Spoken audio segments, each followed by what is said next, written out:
For months now, Americans have watched tariff threats come and go. My next guest says Trump's third tariff tantrum piles more dizzying distractions on top of ever-spiraling failures.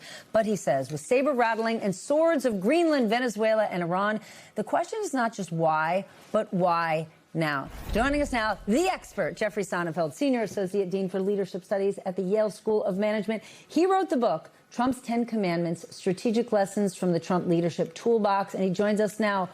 Why do you think the president has put tariffs back in focus? I know he loves all the ring kissing and favors being asked of him, but this was not popular with the American people or the Supreme Court. No, or the business community, where 70–80% of them told us in survey after survey and in person, as you've been to some of these forums, where the CEOs say that this is terrible, and overwhelmingly they say that the American public is paying for it. It's not our foreign adversaries or competitors, trading partners that's paying for it. They say American taxpayers or American companies. What CEOs say, they don't like it. So why now? Why now? Yeah, that's the great question. Is because everything else is failing on him. He's trying to, So he's bringing back a former failure from last year's playbook. He gets booed off the stage at the arena, of course, at the World Cup, and the head of FIFA has to go kind of guide him off the stage. He tries to co-opt the 4th of July celebrations, rebranding everything around himself. But so why this? Why this? Because this is one of his old chestnuts. He goes after universities, goes after law firms. He goes after places where he pulls a lever where he can find that there's some disagreement. This one, he sees that there's a national rallying cry. He's wrong, but he thinks that people will unify against that they're eating our lunch, and that this is something where he thinks he doesn't have to go through Congress. Now, the Supreme Court, remember, something called IEEPA, which is the International Economic justification for giving the president an override for emergency powers on economic front. That the Supreme Court just said is illegal. That's what he's going after the penguins. So I'm a dum-dum. He has the power to impose the tariffs, but the impact of the tariffs hurt him politically and us economically. So why do it? No, when Joe Biden left office, some were complaining about the economy. It was a very strong economy. It wasn't perfect. There are a few targeted areas, but inflation was 2.5%, not even quite, and dropping. Now we're at 3.5%, and it's rising, and the fuel costs and everything else are really bad.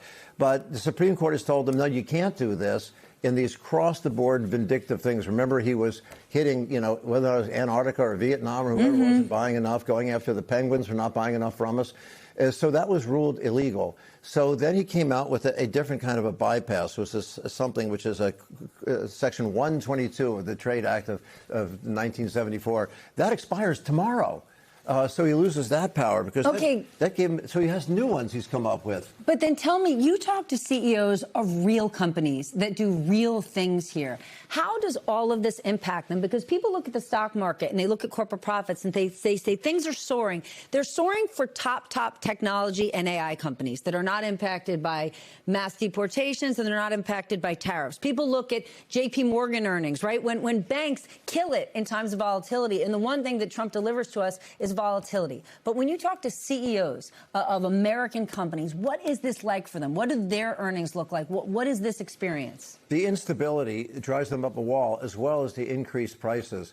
It's for every $1 of fuel costs going up, it's $100 million for an airline for what it means for their jet fuel costs. So it's crushing to company after company. That whether or not it's travel industry, retail, we see that right now consumer sentiment, the Michigan consumer sentiment, is plunging.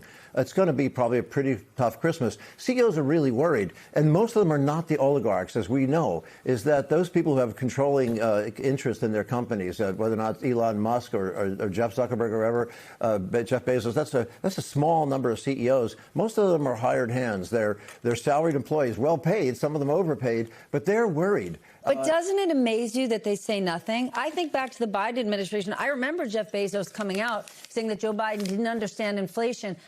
We hear from almost no CEOs on any of these issues that are deeply damaging to their companies and our economy. They're afraid of the vindictiveness, Stephanie. You name the most iconic companies in this country, whether or not it's Walmart, Coca-Cola, J.P. Morgan, the Bank of America. These are all CEOs that you and I know that they've been individually attacked by Trump for speaking up on the most mild things. CEO of Harley Davidson. Can you imagine, or Coca-Cola you can throw in there too, can you imagine, and some of these CEOs are stepping down, they think it's just not worth it. High-performing CEOs of Coca-Cola and Walmart is the CEO of Harley Davidson. Their very brand is American Bald Eagle, and they couldn't get bikes made in the U.S., 100% made in the U.S., into Europe because of reciprocal trade sanctions from the EU. So they had to shut down a factory in Kansas City, open one in Thailand. Trump said, don't buy Harleys. Well, so much of their consumer base, MAGA base, are Harley riders. For sure. So the stock plummets. And the CEO, who's a centrist guy, his workers lean anti-MAGA, his drivers lean kind of MAGA. He's just trying to run his company down the center. He gets fired because the stock plummets over this. So the vindictiveness is very real. This is a huge problem for them. And the trade issues are just another lever he pulls as a diversionary move. If it isn't Greenland, if it isn't Venezuela, if it isn't Iran, and there are justifications for some of these things. And by the way, in his attack on Canada, particularly off base, Chrystia Freeland, who was the deputy prime minister and finance minister, has just said the reason the stuff's not selling up here is because of the resentment, is that 73% of Canadians no longer consider U.S. their friend. Well, Trump's pulling this lever, but when he does, the cherries don't come up and he does not hit jackpot. Jeffrey, great to see you.